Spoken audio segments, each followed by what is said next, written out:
Hello friends, Libya do mathematics চ্যানেলের নতুন একটি ভিডিওতে স্বাগত। আজকে আমরা সেটের পার্ট 2 নিয়ে তোমাদের কাছে হাজির হয়েছি। এর আগের ভিডিওতে আমরা সেটের ধারণা পড়েছি। সুসংজ্ঞাত সেট বলতে আমরা কি বুঝবো, সুসংজ্ঞাত বা ওয়েল ডিফাইন্ড এই কথাটার অর্থ কি, মানে কি সেটের পরিপ্রেক্ষিতে, সেটা আমরা ভালোভাবে বিস্তারে ব্যাখ্যা করেছি। আমরা ছোট ছোট সেটের উদাহরণ তৈরি করতে শিখেছি, আমরা উদাহরণ দিয়েছিলাম সেটের। আর আমরা শিখেছিলাম একগুচ্ছ বস্তুসমূহের সমাহার যদি দিয়ে দেয়, অর্থাৎ এ কালেকশন অফ অবজেক্টস, মানে কিছু গাণিতিক বস্তু যদি তোমাকে দিয়ে দেয় একটা কালেকশন, তাহলে তাকে কি সেট বলবো? অর্থাৎ একটা সেটকে চিনতে শিখেছিলাম যে সেটা আদৌ সেট কি না, কখন আমরা সেট বলতে পারবো আর কখন সেট বলতে পারবো না, এই পার্থক্য করতে শিখেছিলাম।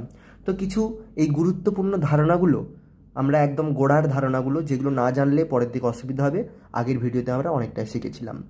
আজকের ভিডিওতে আমরা যেদিকে ফোকাস করব সেটা হলো যে আমরা কিছু চিহ্নের ব্যবহার দিয়ে শুরু করব।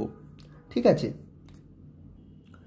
সেটকে বোঝাতে গেলে আমরা কি ধরনের চিহ্ন ব্যবহার করব, সেটের মধ্যে আরও কিছু টার্মিনোলজি শিখব, কিছু নতুন ধরনের নাম শিখব।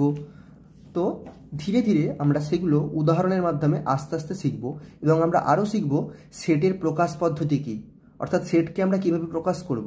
আগের দিন একটা উদাহরণ দিয়েছিলাম, এবার কত রকমভাবে এরকম করে আমরা সেটকে লিখতে পারি, প্রকাশ করতে পারি, সেইগুলো আমরা ধীরে ধীরে এই ভিডিওতে শেখার চেষ্টা করব। তো চলো দেরি না করে আমরা শুরু করি। তো আমরা একটা উদাহরণ দিয়ে প্রথমে শুরু করব। ধরো তোমাকে এই বস্তুসমূহের সমাহার দিল 1, 2, 3, 4, 5। এখানে 5টি গাণিতিক বস্তু আছে। 1 একটি গাণিতিক বস্তু, 2 একটি গাণিতিক বস্তু, এই 3 এটি একটি গাণিতিক বস্তু, 4 একটি, আর 5 একটি।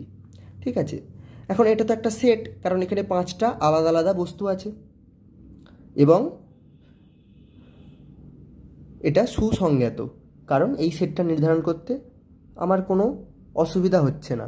ঠিক আছে, এবার এই সেটটাকে আমি একটা নাম দিতে পারি। আমি ধরো এই সেটটাকে বললাম এ, তাহলে কীভাবে নাম দেবো? বাঁ দিকে এভাবে লিখব, এ সমান দিয়ে আমি সেটের চিহ্ন দিয়ে এই সেটটা লিখলাম। তাহলে এই যে সেটটা, এই সেটটার কি নাম হলো? এ। তাহলে এইভাবে সাধারণত আমি সেটের নামকরণ যখন করব, তখন আমি ইংরেজি যে বর্ণমালা আছে অর্থাৎ অ্যালফাবেট, তার ক্যাপিটাল লেটার দিয়ে সাধারণত আমরা সেটের নাম প্রকাশ করব।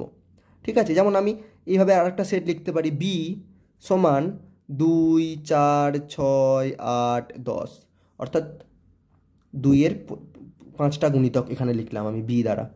ঠিক আছে, তাহলে এই সেটটার নাম কি হয়ে গেল? বি। ঠিক আছে, এবার দেখো, তাহলে সেটের নাম হচ্ছে ইংরেজি বর্ণমালার বড় হাতের অক্ষর দিয়ে এ বি, এগুলো সেটের নাম বোঝাতে প্রকাশ করা হয়। আর এখানে 1, 2, 3, 4, 5 এদের প্রত্যেকটিকে বলে এক একটি পদ। তাহলে এ সেটের একটি পদ কি? 1। এ সেটের অন্য আরেকটি পদ 2। তাহলে এ সেটে কয়টি পদ আছে? এ সেটে দেখো 5টি পদ আছে। 1 একটি পদ, 2 একটি পদ, 3 একটি পদ, 4 একটি পদ, 5 একটি পদ। বি সেটে কয়টি পদ আছে? বি সেটেও 5টি পদ আছে। পদগুলি কি কি? 2 একটা পদ, 4 একটি পদ, 6 একটি পদ, 8 একটি পদ, আর 10 একটি পদ।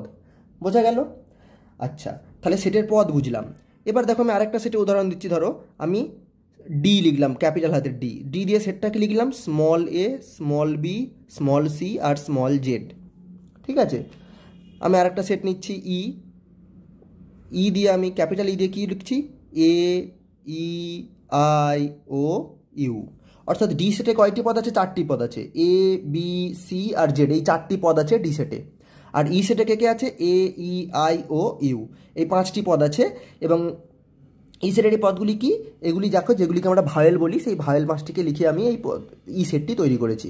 এখন সাধারণত সেটের যখন নামকরণ করি আমরা, তখন ইংরেজি বর্ণমালার বড় হাতের অক্ষরগুলি ব্যবহার করি, আর সেটের পদ লেখার সময় আমরা ছোট হাতের অক্ষরগুলি সাধারণত ব্যবহার করে থাকি।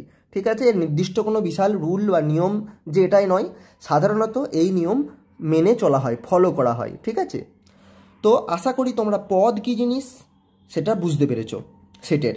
তাহলে ই সেটের পদ কে কে? এ একটা পদ, ছোট হাতের এ একটা পদ, ছোট হাতের ই একটা পদ, ছোট হাতের আই একটা পদ, ও একটা পদ, আর ইউ একটা পদ। বোঝা গেল? এবার আমরা একটা সেটের পদ বোঝানোর জন্য তাকে আমরা এতক্ষণ মুখে কথাই বলছিলাম, এটা কি আমরা গণিতের কোনো চিহ্ন ব্যবহার করে প্রকাশ করতে পারবো? গাণিতিকভাবে, সম্পূর্ণ গাণিতিকভাবে, যেখানে কোনো ভাষা বা কথার ব্যবহার থাকবে না, গণিতটাই হবে তার প্রকাশের ভাষা। তো চলো, গণিতের প্রকাশের ভাষা হলো চিহ্ন। তাহলে আমরা কিছু চিহ্ন শিখব আস্তে আস্তে সেটের ক্ষেত্রে। তাহলে দেখো, এই যে 2, এই সেটটার ক্ষেত্রে 2 একটা পদ, তাহলে 2 পদটা বি সেটের অন্তর্ভুক্ত একটা পদ। সেটা কি করে বোঝাবো? আমি এইভাবে লিখতে পারি, 2, এইভাবে একটা চিহ্ন দেবো যাকে বলে বিলংস টু। তাহলে 2 বিলংস টু, এই সেটটার নাম হচ্ছে বি। তাহলে 2 বি সেটের পদ, সেটা আমি কীভাবে লিখতে পারি? 2 বিলংস টু বি, এইভাবে লিখতে পারি। ঠিক আছে, আবার দেখো 4 বি সেটের পদ, তাহলে আমি কি লিখতে পারি? 4 বিলংস টু বি, এই চিহ্নটাকে বলে বিলংস টু। ওকে, বোঝা গেল? আচ্ছা, একইভাবে দেখো এখানে আমি কি লিখতে পারি? সি, সি বিলংস টু, এই যে স্মল সি বা Z, small Z belongs to কি? ডি। স্মল জেডটা কোন সেটে আছে? ডি সেটে আছে, তাহলে small Z belongs to D লিখতে পারি। আবার দেখো আই, এই পদটি ই সেটে আছে, তাহলে আই বিলংস টু ই লিখতে পারি। ঠিক আছে, এখন ই সেটে প্রত্যেকটা পদই আছে, দেখো ই সেটে এ আছে, তাহলে কি লিখবো? ই সেটে দেখো এ আছে, তাহলে লিখবো small a belongs to capital E. E সেটে, ক্যাপিটাল ই সেটে এই স্মল ই একটা পদ, তাহলে কি লিখতে পারি? Small E belongs to capital ই। আবার দেখো এই আইটা একটা ই সেটের পদ, তাহলে কি লিখবো? I belongs to capital E. ওটা একটা ই সেটের পদ, তাহলে কি লিখবো? O belongs to capital E. ইউটা একটা ই সেটের পদ, তাহলে U belongs to capital E. এইভাবে আমরা লিখতে পারি। বোঝা গেল? আবার আমি কথাতেও লিখতে পারি, কথায় প্রকাশ করার বদলে এইভাবে গাণিতিকভাবে চিহ্ন দিয়ে প্রকাশ করলে আমাদের বুঝতে সুবিধা হবে। তো আশা করি সেটের পদ কী করে লিখবে তা আর তোমাদের বুঝতে কোনো অসুবিধা নেই। তাহলে আমি তোমাদের একটা হোম টাস্ক দিই এবার। তোমরা এতক্ষণ যা শিখলে তার উপর ভিত্তি করে এই হোম টাস্কটা তোমরা কমেন্টে আমাকে করে জানাবে, ঠিক আছে? তাহলে দেখো, আমি তোমাদেরকে একটা সেটের নাম দিচ্ছি। আমার সেটটা হচ্ছে ক্যাপিটাল এ। ক্যাপিটাল এ সেটে কী কী পদ আছে? ক্যাপিটাল সেটে আছে ক, খ, গ আর ঘ। ঠিক আছে, তাহলে আমার প্রশ্ন হচ্ছে এ সেটে কয়টি পদ আছে? এটা প্রথম প্রশ্ন। আমার দ্বিতীয় প্রশ্ন, এ সেটে কোন কোন পদ আছে তা চিহ্নের সাহায্যে লিখে প্রকাশ করো। একটু আগে যেটা তোমাদের এরকম চিহ্নের সাহায্যে লিখে প্রকাশ করতে বললাম, সেইভাবে লিখতে হবে, কথায় লিখতে বলিনি আমি তোমাদের। ওকে, আচ্ছা, বোঝা গেল? আচ্ছা, কেউ যদি কমেন্টেতে এই চিহ্নটা তোমার কিবোর্ডে না পাও, এটাকে কী বলে? বিলংস টু, তাহলে তোমরা এইভাবে লিখবে এ বিলংস টু ই। বিলংস টুটাকে ইংরেজিতে বানান করে লিখে দিও যদি চিহ্নটা তোমাদের কিবোর্ডের মধ্যে না থাকে। ঠিক আছে, তাহলে কীভাবে করবে আমি তোমাদের বলেই দিলাম, শুধু একটু তোমরা করে কমেন্টে আমাকে জানিও, তাহলে তোমাদেরও ধারণা স্পষ্ট হয়ে যাবে। আমি কথা দিচ্ছি আমি প্রত্যেককে রিপ্লাই করব, ঠিক হলে ঠিক বলে দেবো, ভুল হলে ভুল রিপ্লাই করে আমি জানিয়ে দেবো তোমাদের। তাহলে এতক্ষণ আমরা শিখলাম যে কোনো পদ কোনো সেটের অন্তর্ভুক্ত কিনা সেটা লেখার পদ্ধতি, ঠিক আছে? কিন্তু এমনও তো হতে পারে যে কোনো পদ কোনো একটি সেটের অন্তর্ভুক্ত নয়, তাহলে আমরা সেটা কিভাবে লিখে প্রকাশ করব? তো চলো এইখানেই আমি তোমাদের বলে দিই। যেমন দেখো, এইখানে আমি একটা সেট তোমাদের লিখেছিলাম ই, তাই তো? ই সেটে কে ছিল? আই ছিল, ও ছিল, ইউ ছিল, সেইগুলো আমি এখানে লিখেছি। দেখো, I belongs to E, O belongs to E, U belongs to E. কিন্তু দেখো জেড পদটা কি ই সেটে আছে? ছোট হাতের জেড, জেড কিন্তু ই সেটে নেই। তাহলে আমি কি লিখতে পারি? ছোট হাতের জেড যদি ই সেটে থাকতো কি লিখতাম? বিলংস টু ক্যাপিটাল ই। যেহেতু নেই তাহলে নট বিলংস টু, তার মানে বিলংস টু চিহ্নটাকে কেটে দেবো, এটাকে বলে নট বিলংস টু। তাহলে Z does not belongs to E, তার মানে জেড পদটি ই সেটের অন্তর্ভুক্ত নয়। তুমি দেখতে পাচ্ছ এখানে ই সেটের মধ্যে জেড বলে কোনো পদ নেই। এই দুটো ব্র্যাকেটের সেকেন্ড ব্র্যাকেটের মধ্যে যেগুলো আছে সেইগুলো হচ্ছে সেটের পদ। দুটো সেকেন্ড ব্র্যাকেটের মধ্যে জেড বলে কোনো গাণিতিক বস্তু নেই, ফলে ই সেটের জেড কোনো পদ নয়। একইভাবে 2, এটা কি ই সেটের পদ? 2, এই সংখ্যাটা 2, এটা কি ই সেটের পদ? দেখো ই সেটের এই দুটো ব্র্যাকেটের মধ্যে 2 বলে কোনো পদ আছে? নেই। তাহলে 2 পদটা does not, so 2 does not belongs to E. তাহলে কোনো একটা বস্তু ই সেটে আছে কি নেই, না থাকলে তার লেখার পদ্ধতি হচ্ছে এইভাবে, তাই তো? তারপরে তাহলে এই যে হোম টাস্কটা দিলাম, এর সাথে আমি আর একটা প্রশ্ন জুড়ে দিই। ঠিক আছে, কি প্রশ্ন জুড়ে দিই? যে আমি এইভাবে জুড়ে দিচ্ছি যে 10, এটা একটা সংখ্যা বা এটাকে গাণিতিক বস্তু ভাবতে পারি। তাহলে 10 পদটি কি, এই যে এখানে এ সেট বলেছিলাম, এ সেটটা কি ছিল? ক খ গ ঘ। তাহলে 10 পদটি কি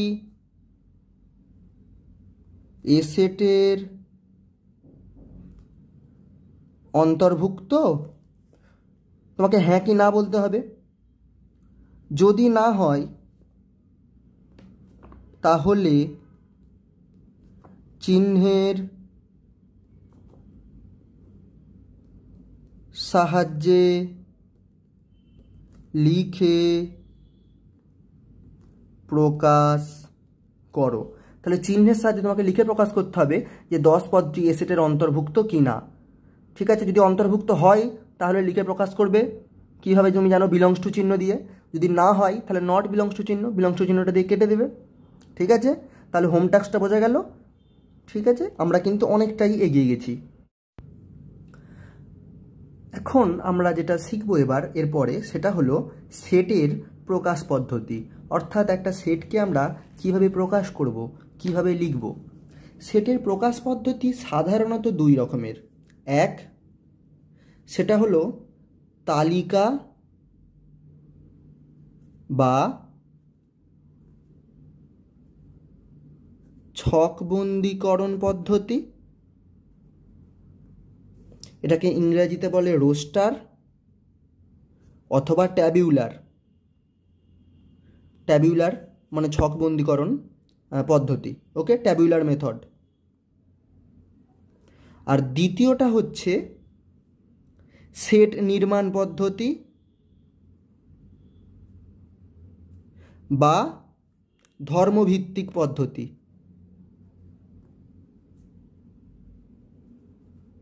এটার ইংরেজি হলো সেট বিল্ডার মেথড। তো নামগুলো শুনে হয়তো তোমাদের কাছে দুর্বোধ্য মনে হচ্ছে, চিন্তার কোনো কারণ নেই। এক্ষুনি আমি তোমাদেরকে এই দুটো বুঝিয়ে বলবো এই নামকরণগুলো কেন হয়েছে আর এই নামকরণগুলোর মানে কি, আমরা বুঝবো কী করে। ঠিক আছে, তো এখানে দেখো প্রথম নামটাই বলে দিচ্ছে সেটটা সম্পর্কে। বলছে তালিকা বা ছক বন্দীকরণ পদ্ধতি। তালিকা মানে কি? তালিকা মানে ফর্দ। যখন বাড়িতে বাজার করতে যা দেখবে একটা ফর্দ দেওয়া হয়, সেই ফর্দটাকে আমরা তালিকা ভাবতে পারি তো, কী কী কিনতে হবে তার তালিকা। তাহলে এখানে তালিকা বলতে সেটের পদগুলোকে যখন আমরা ফর্দের আকারে প্রত্যেকটা পদকে লিখে ফেলতে পারবো বা লেখা থাকবে, অথবা ছকের আকারে বন্দি করে ফেলতে পারবো, মানে লিখে ফেলতে পারবো ছকের মধ্যে, তালিকার মধ্যে লিখে ফেলতে পারবো, তখন তাকে বলবো তালিকা বা ছক বন্দীকরণ পদ্ধতি। যেমন একটা উদাহরণ, আমি যেমন একটু আগে উদাহরণ দিয়েছিলাম যে ইংরেজি বর্ণমালার ভাওয়েলগুলির যে সেট, তাকে আমি যদি ভি দিয়ে চিহ্নিত করি, তাহলে ভি এর মধ্যে কে থাকবে? এ, ই, আই, ও, ইউ। এখানে দেখো আমি ছকের মধ্যে বা তালিকার মধ্যে 5টা ভাওয়েলকে লিখে ফেলেছি, এ, ই, আই, ও, ইউ। আর কেউ ভাওয়েল নেই, তাই আমরা লিখিনি। তো কারা কারা ভাউল সেইগুলোকে আমি তালিকাবদ্ধ করে ফেলেছি। তাই এই যে পদ্ধতিতে সেটটাকে লিখলাম, এটাকে বলবো তালিকা বা ছক বন্দীকরণ পদ্ধতি। এখন এই সেটটাকে আমি যদি এইভাবে লিখতাম, প্রত্যেকটি পদকে তালিকাবদ্ধ না করে ভিটাকে আমি এইভাবে লিখতাম, ভি সেটের পদ কারা? ভি সেটের পদ হচ্ছে এক্স। এক্স মানে সেই সমস্ত এক্স। সেই এক্সগুলোর বৈশিষ্ট্য কি না? এক্স হলো একটি ভাওয়েল, ইংরেজি বর্ণমালার, এইভাবে লিখি, ইংরেজি বর্ণমালার স্বরবর্ণ, তার মানে ভাওয়েল। তাহলে এখানে দেখো আমি প্রত্যেকটা পদ কিন্তু লিখিনি, আমি বলছি ভি সেটের পদ সেই সমস্ত এক্সগুলো, যে এক্সগুলোর কী বৈশিষ্ট্য আছে, এটাকে বলে সাজ দ্যাট চিহ্ন। এইভাবে লম্বা করে একটা লাইন টেনে দেওয়াকে বলে সাজ দ্যাট।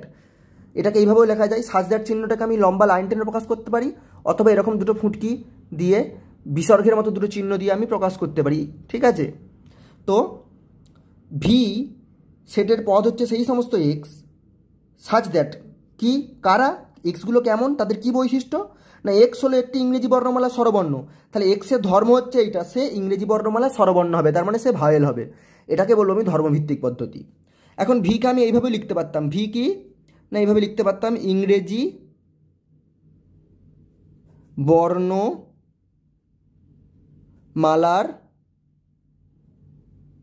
স্বরবর্ণগুলি। তাহলে ভি সেটের পদ কারা, না যারা ইংরেজি বর্ণমালার স্বরবর্ণ। তাহলে এইটা আর এটা একই লেখা হলো, আমি দুভাবে লিখেছি। তাহলে এই যে পদ্ধতিতে সেটটাকে প্রকাশ করেছি এটাকে বলবো তালিকা, যেহেতু প্রত্যেকটি পদকে তালিকার আমি তালিকাবদ্ধ করে ফেলেছি, লিখে ফেলেছি, তাই এটাকে বলে রোস্টার বা ট্যাবুলার বা ছকবন্দীকরণ পদ্ধতি বা তালিকা পদ্ধতি। আর এইখানে যেহেতু আমি প্রত্যেকটি পদকে আলাদা আলাদা করে লিখিনি, তার পরিবর্তে আমি সেই পদগুলো কি ধর্ম, পদগুলির ধর্ম কি, তাদের বৈশিষ্ট্য কী সেটা লিখে ফেলেছি, তাই জন্য একে বলবো ধর্মভিত্তিক পদ্ধতি। বোঝা গেল? আমি ধর্মভিত্তিক পদ্ধতির আরেকটা উদাহরণ দিচ্ছি তোমাদের।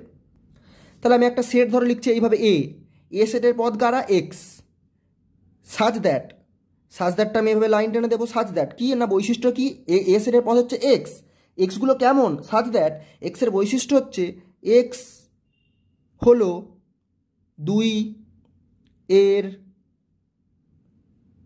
গুণিতক এবং 10-এর চেয়ে ছোট। তাহলে এ সেটের পদগুলি কী হবে, এই যে এ সেটটা লিখলাম, তাহলে এই সেটটা কারা কারা হবে, এক্স হবে এ সেটের একটা পদ। কখন হবে এক্স এ সেটের পদ, না যদি এক্সটা কি শর্ত মেনে চলে, না এক্স হলো 2 এর গুণিতক এবং 10-এর চেয়ে ছোট। তাহলে 2 এর গুণিতককে এমন একটা এক্স বলো যে 2 এর গুণিতক, না 2 তো নিজেই 2 এর গুণিতক, 2 গুণিত 1 হচ্ছে 2, এটা কি 10-এর চেয়ে ছোট, হ্যাঁ ছোট। তাহলে এক্সের মান আমি যদি 2 ধরি, তাহলে 2টা কী হবে 10-এর চেয়ে ছোট এবং 2 এর গুণিতক, তাহলে 2টা এই শর্তটা মেনে চলছে, তাহলে এখানে 2 লিখে দিলাম। তাহলে দেখো ধর্মভিত্তিক থেকে আমি তালিকা পদ্ধতিতে লিখছি পদগুলোকে। আচ্ছা, এবার এক্স 3 হলে কি হবে, 3 কি 2 এর গুণিতক, না 2 এর গুণিতক নয়, তাহলে এক্সের মান 3 হতে পারবে না। আচ্ছা, এক্সের মান কি 4 হলে হবে, এক্স যদি 4 হয় তাহলে 4 2 এর গুণিতক, এটা সত্যি, আবার 4 10-এর চেয়ে ছোটো, এটাও সত্যি, তাহলে আমি এখানে 4 লিখে দেবো। আচ্ছা, 6 কি হতে পারবে এক্সের মান, তার আগে 5 দেখে নাও, 4-এর পর কি আসবে 5, এক্সের মান কি 5 হতে পারবে, না হতে পারবে না, কারণ 5 2 এর গুণিতক নয়। 6 হতে পারবে, হ্যাঁ 2 কে 3 দিয়ে গুণ করলে 6 হয়, তার মানে 6 2 এর গুণিতক, আবার 6 10-এর চেয়ে ছোটো, তাহলে এখানে 6 লিখে দিলাম।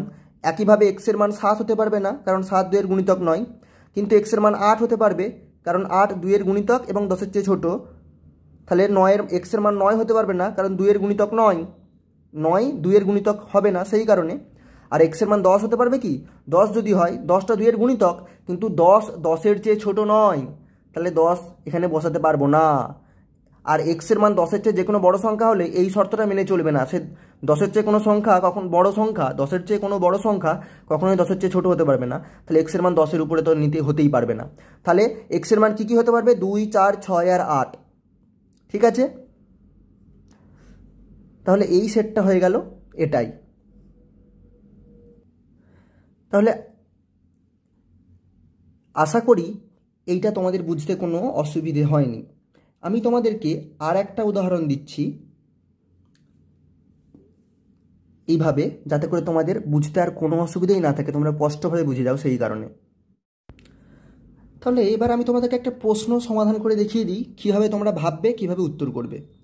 তাহলে আমি প্রশ্নটা দিচ্ছি এরকম, এটা হচ্ছে আমাদের প্রশ্ন, তার উত্তরটাও আমি করে দেবো, তোমাদেরকে করে দেখিয়ে দেবো, কোনো চিন্তার কারণ নেই। তাহলে লেখো 5 ও 25 এর মধ্যে যুগ্ম ধনাত্মক অখণ্ড সংখ্যা সমূহের সেট এ হলে একে, এই যে এই সেটটা, তাকে ছকবন্দীকরণ বা তালিকা, তাহলে তালিকা পদ্ধতি, তাকে তালিকা বা ছকবন্দীকরণ পদ্ধতি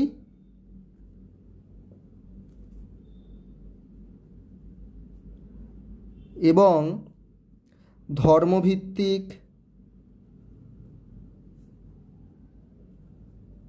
পদ্ধতিতে লেখো। তাহলে এই প্রশ্নটা আমাদেরকে সমাধান করতে হবে। এখন চলো আমরা করে দেখিয়ে দিই তোমাদের।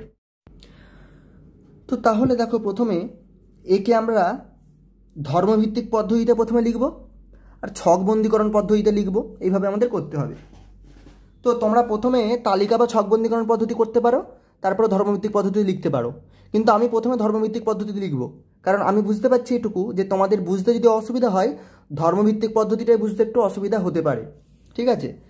তো দেখো, প্রথমে আমি কী করব, তোমাদের সুবিধা মতো আমি অঙ্কটা সমাধান করতে গিয়ে তাহলে প্রথমে কি প্রশ্ন করেছি, একে তালিকা বা ছকবন্দীকরণ পদ্ধতিতে লিখি। তাহলে এ কীভাবে লিখব তালিকা বা ছকবন্দীকরণ পদ্ধতিতে? কি বলেছে প্রশ্নটা? 5 ও 25-এর মধ্যে যুগ্ম ধনাত্মক অখণ্ড সংখ্যা। তাহলে 5 আর 25-এর মধ্যে যুগ্ম হতে হবে, আর 5 আর 25-এর মধ্যে যারা আছে তারা সবাই ধনাত্মক। সুতরাং এই শব্দটা দেওয়ার না দেওয়ার মধ্যে বিশেষ কোনো আলাদা মানে নেই, কিন্তু যেগুলোর মানে আছে সেগুলো হচ্ছে যুগ্ম হতে হবে আর অখণ্ড সংখ্যা হতে হবে, মানে তাকে পূর্ণ সংখ্যা হতে হবে একদম। ঠিক আছে? তাহলে 5 ও 25-এর মধ্যে কারা যুগ্ম সংখ্যা আছে, ভালো করে শোনো, 5 ও 25-এর মধ্যে, 5 আর 25 নয় কিন্তু। তাহলে 5-এর পর কে যুগ্ম সংখ্যা আছে অখণ্ড? 6। তারপরে 7 কি হবে? 7 তো যুগ্ম নয়, তাহলে 7 হবে না। 8 কি হবে? হ্যাঁ, 8 যুগ্ম এবং 8 অখণ্ড, তাহলে 8 হবে। একইভাবে 9 হবে না, কারণ 9 যুগ্ম নয়, কিন্তু 10 হবে। 11 হবে না, 12 হবে, এইভাবে হবে 14, 16, 18, 20, 22, 24। এরপরে দেখো 26 কিন্তু 25 কিন্তু হবে না, কারণ বলেছিল 5 ও 25-এর মধ্যে যুগ্ম অখণ্ড সংখ্যা, তাহলে 25 হবে না। তারপরে 26 তো 25-এর থেকে বড়, তাহলে আর হবে না। তাহলে এই হবে তালিকা বা ছকবন্দীকরণ পদ্ধতিতে এ সেটটা হবে এইরকম। বোঝা গেল? আচ্ছা, এবার ধর্মভিত্তিক পদ্ধতিতে আমাকে যদি লিখতে চাই, তাহলে আমি কীভাবে লিখব? তাহলে আমি ধর্মভিত্তিক পদ্ধতি যদি লিখতে চাই, তাহলে এ সেটের পদগুলো কারা? ধরে নেবো এ সেটের পদ হচ্ছে এক্স বলে কোনো একটা সংখ্যা হবে এ সেটের পদ, কোনো একটা গাণিতিক বস্তু। এক্স হচ্ছে একটা গাণিতিক বস্তু, যে হবে এ সেটের পদ। এই গাণিতিক বস্তুটার কি বৈশিষ্ট্য থাকবে? না সাচ দ্যাট এক্স কীরকম হবে? না এক্স হলো কি যুগ্ম অখণ্ড সংখ্যা, তাই তো? তাহলে এক্স হলো যুগ্ম অখণ্ড সংখ্যা। এবং আর কি বৈশিষ্ট্য থাকবে? 5 আর 25-এর মধ্যে হতে হবে এক্সকে, তাহলে 5 5-এর থেকে বড় আর 25-এর থেকে ছোট, তাহলে 5 less than x less than 25। তাহলে বোঝা গেল? এইটা হয়ে গেল কিন্তু ধর্মভিত্তিক পদ্ধতি। তাহলে কি না এক্স হবে, যেটা বলে দিলাম, যে দুটো শর্ত আছে সেই দুটো শর্তকে জাস্ট লিখে দিয়েছি। তাহলে এ সেটের পদ হবে এক্স, এই এক্স আকারের গাণিতিক বস্তুগুলো। এ সেটের পদ হবে এক্স নামক একটি গাণিতিক বস্তু। সেই এক্স নামক গাণিতিক বস্তুটার কী বৈশিষ্ট্য থাকবে? না সাচ দ্যাট এক্স হলো এই যে যুগ্ম অখণ্ড সংখ্যা, এবং তাকে কী হতে হবে? 5 আর 25-এর মধ্যে হতে হবে। তাহলে 5 less than x less than 25, x 5-এর থেকে বড় 25-এর থেকে ছোট। তাহলে এইটাই হয়ে গেল ছকবন্দীকরণ পদ্ধতি। বোঝা গেল? আশা করি কারোর বুঝতে অসুবিধা নেই। ঠিক আছে? এবার তুমি এইখান থেকেও আবার এইভাবে লিখে দেওয়ার পর, এই যে ছকবন্দীকরণ পদ্ধতি লিখলে, এই যে তুমি ধর্মভিত্তিক পদ্ধতিতে সেটটাকে লিখলে এই দ্বিতীয় ক্ষেত্রে, যার তলায় আমি দাগ টানলাম, এই ধর্মভিত্তিক পদ্ধতি থেকেও তুমি তালিকা বা ছকবন্দীকরণ পদ্ধতিতে লিখতে পারবে। তাহলে এক্স হবে একটা গাণিতিক বস্তু, যেখানে এক্সটা যুগ্ম হবে এবং এক্সটা কী হবে? 5-এর থেকে বড় হবে। দেখো 5 লেস দ্যান এক্স, 5 হচ্ছে এক্সের থেকে ছোট, তার মানে এক্স হচ্ছে 5-এর থেকে বড় আর 25-এর থেকে ছোট। তাহলে 5-এর থেকে বড় একটা এক্স ধরো, কে? 6। তাহলে এখানে 6 লিখলাম। 6 কি যুগ্ম? হ্যাঁ। 6 কি অখণ্ড সংখ্যা? হ্যাঁ। তাহলে এখানে 6 লিখে দিলাম। 6-এর পরে কে আছে? এক্সের মান 5-এর থেকে বড়, 7 নিলাম। 7 কি যুগ্ম সংখ্যা? না, নয়, তাহলে 7 লিখবো না। এক্সের পরে কে? 7-এর পরে কে আছে? এক্সের মান নিতে পারি 8। 8 কি যুগ্ম সংখ্যা? হ্যাঁ। 8 কি অখণ্ড সংখ্যা? হ্যাঁ। তাহলে এবার 8 লিখলাম। তাহলে এইভাবে তুমি 9 লিখতে পারবে না, কারণ 9 যুগ্ম নয়। 10 যুগ্ম সংখ্যা এবং 10 5 আর 25-এর মধ্যে আছে, তাহলে 10 লিখবো। 11 যুগ্ম নয়, তাই 11কে লিখতে পারবো না। 12 যুগ্ম এবং 12 5 আর 25-এর মধ্যে আছে, তাহলে 12কে লিখবো। এক্সের মান 12 হতে পারে।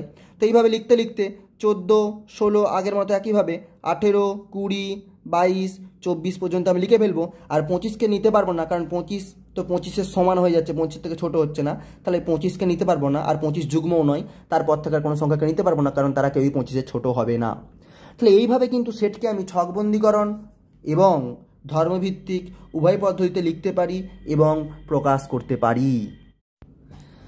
আর একটা উদাহরণ তোমাদের দিয়ে দিই, যাতে করে আরও স্পষ্ট হয়ে যায় তোমাদের ক্ষেত্রে ধারণা।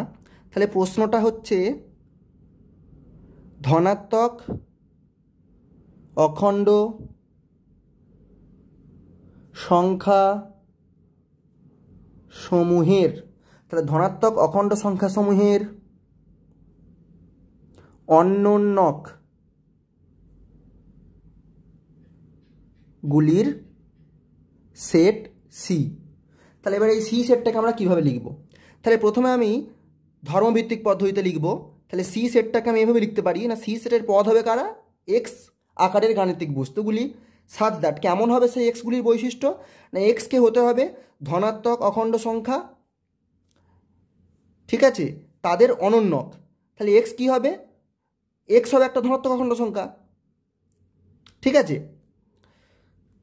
আমি এইভাবে যদি লিখি তাহলে এক্স একটি ধনাত্মক অখণ্ড সংখ্যা সমূহের অনন্যক, এইভাবে লিখতে পারি। তাহলে এক্স হলো ধনাত্মক অখণ্ড সংখ্যার অনন্যক। এইটা একভাবে লেখা গেল। আচ্ছা, এটাকে আমি আরেকভাবে লিখতে পারি সমান চিহ্ন দিয়ে। ধনাত্মক অখণ্ড সংখ্যা সমূহের অনন্যক কেমন হবে? অনন্যকগুলো কি 1/x আকারের দেখতে হবে তো, তাই তো? তাহলে সি সেটের পদগুলো কেমন হবে? 1/x আকারের দেখতে হবে, যেখানে এই এক্সটা কি, যেখানে এক্সটা হচ্ছে একটা ধনাত্মক অখণ্ড সংখ্যা। ধনাত্মক অখণ্ড সংখ্যা মানে কি? সেটা একটা স্বাভাবিক সংখ্যা, এন বা জেড প্লাস লিখতে পারি। বোঝা গেল? সেটাকে আমরা একটা ন্যাচারাল নাম্বারের সেট এন লিখতে পারি। তাহলে কি বোঝা গেল? না সি সেটের পদগুলো হবে অনন্যক, তাই তো? তাহলে 1/x আকারে দেখতে হবে। অনন্যক মানে কার অনন্যক? ধনাত্মক অখণ্ড সংখ্যার অনন্যক। তাহলে নিচের এক্সটাকে ধনাত্মক অখণ্ড সংখ্যা হতে হবে, তাই এক্স হচ্ছে বিলংস টু ন্যাচারাল নাম্বার মানে ধনাত্মক অখণ্ড সংখ্যা। এবার এটাকে আমি যদি ছকবন্দীকরণ আকারে লিখতে চাই, কীভাবে লিখবো? তাহলে এক্স ন্যাচারাল নাম্বার, তাহলে প্রথম একটা এক্স তুলবো ন্যাচারাল নাম্বার থেকে। প্রথম ন্যাচারাল নাম্বারকে তোমরা জানো, ন্যাচারাল নাম্বারের সেটটা যারা জানো না তাদেরকে আমি একবার বলে দিই। দেখো ন্যাচারাল নাম্বারের সেটটা কিন্তু এইরকম 1 2 3 4 5 এমনি করে চলতে থাকে।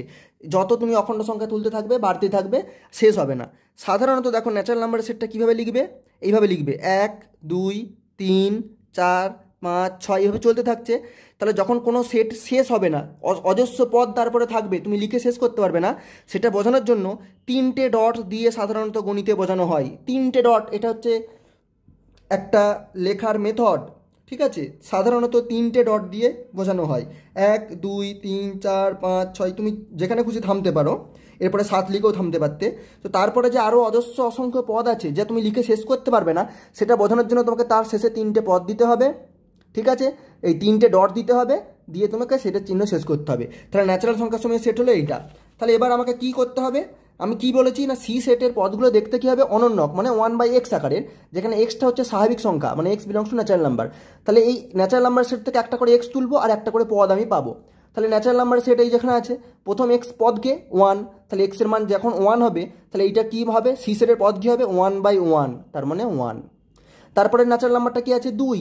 তাহলে ন্যাচারাল নাম্বার সেট থেকে আরেকটা পদ এক্স তুললাম, এক্স বিলংস টু এন মানে এক্স হলো ন্যাচারাল নাম্বার সেটের একটি পদ। তাহলে ন্যাচারাল নাম্বার সেট থেকে একটি পদ কি আছে? একটা নিয়ে নিচ্ছি, তারপরে কি আছে? 2।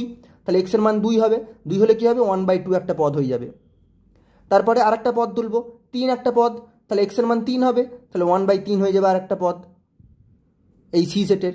তারপর ন্যাচারাল নাম্বার সেটের একটা পদ নাও 4, 3-এর পরে কি আছে? 4, তাহলে এক্সের মান যেই 4 হলো, সি সেটের পদটা কী হয়ে যাবে? 1/4, একের এক্স মানে 1/4। তাহলে এইভাবে তুমি বুঝতে পারছো ন্যাচারাল নাম্বারের যেহেতু কোনো শেষ নেই, তাহলে 1/x আকারে লিখে লিখেও তুমি কোনো শেষ করতে পারবে না। তাহলে এরপরে শেষ বোঝানোর জন্য আমাকে যে অজস্র অসংখ্য আরও সংখ্যা আছে আমি লিখে শেষ করতে পারবো না, তখন আমি ডট ডট ডট দেবো, ঠিক আছে। আচ্ছা, এখানে আমি আর দুটো গুরুত্বপূর্ণ ছোট্ট ছোট্ট ধারণা তোমাদের বলে দিই। দেখো এখানে আমি একটা সেট তোমাদের দিয়েছিলাম ভি। এই সেটটার ক্ষেত্রে কটা পদ আছে তুমি গুণে ফেলতে পারছিলে? 1 2 3 4 5টি পদ আছে। তাহলে যে সেটের পদ সংখ্যা তুমি গুণে শেষ করে ফেলতে পারবে তাকে বলা হয় সসীম সেট, ঠিক আছে। তাহলে এখানে এই ভি সেটটি একটি সসীম সেট। আর এইখানে দেখো এই সি সেটটার পদ সংখ্যা দেখো ডট ডট ডট তুমি লিখে শেষ করতে পারছো না, তার মানে গুণেও শেষ করতে পারবে না, সেই জন্য এই সি সেটটা হচ্ছে অসীম সেট। একইভাবে এই ন্যাচারাল নাম্বারের সেটটা দেখো, এখানে 1 2 3 4 5 6-এর পরে তোমাকে ডট ডট ডট দিয়ে বোঝাতে হচ্ছে যে এই সেটটার অজস্র অসংখ্য আরও পদ আছে যা তুমি লিখে শেষ করতে পারবে না, সেই জন্য এই এনটা হচ্ছে এখানে অসীম সেট। তাহলে সসীম সেট আর অসীম সেটের ধারণা বুঝতে পেরেছো? ঠিক আছে, তাহলে একটা সসীম সেট আর অসীম সেটের ধারণা থেকে একটা প্রশ্ন দিই, তাহলে আরও একটা হোম টাস্ক তোমাদেরকে দিয়ে দিই, ঠিক আছে। তাহলে প্রথম হোম টাস্ক, যে সমস্ত জোড়, না জোড় আমি আগে লিখেছি, বিজোড় দিই, তাহলে সমস্ত বিজোড় স্বাভাবিক বিজোড় ধনাত্মক স্বাভাবিক সংখ্যা সমূহের সেটকে ছকবন্দীকরণ মানে তালিকা ও ধর্মভিত্তিক পদ্ধতিতে লেখো।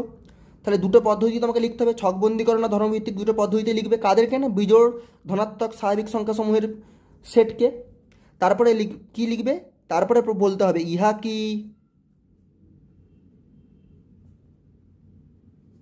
সসীম সেট নাকি অথবা অসীম সেট, তা তোমাকে বলতে হবে।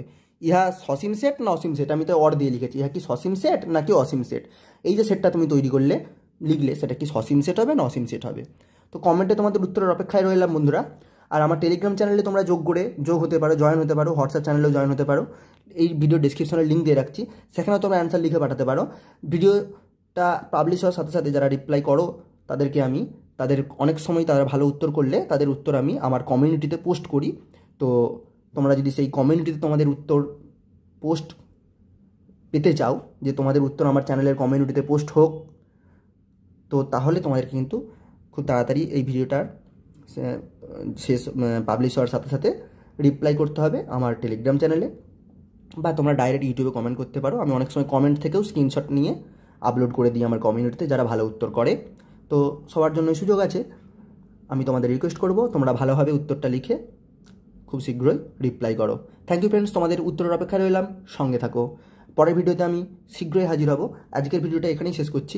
আর ভিডিও সম্পর্কে তোমাদের কোনো ফিডব্যাক থাকলে, আরও কীভাবে আমি ভিডিওটাকে উন্নত করতে পারবো বা আরও কীভাবে ভালো করতে পারবো, তা তোমরা যদি জানাতে চাও আমাকে অবশ্যই কমেন্টে জানাতে একদম ভুলবে না।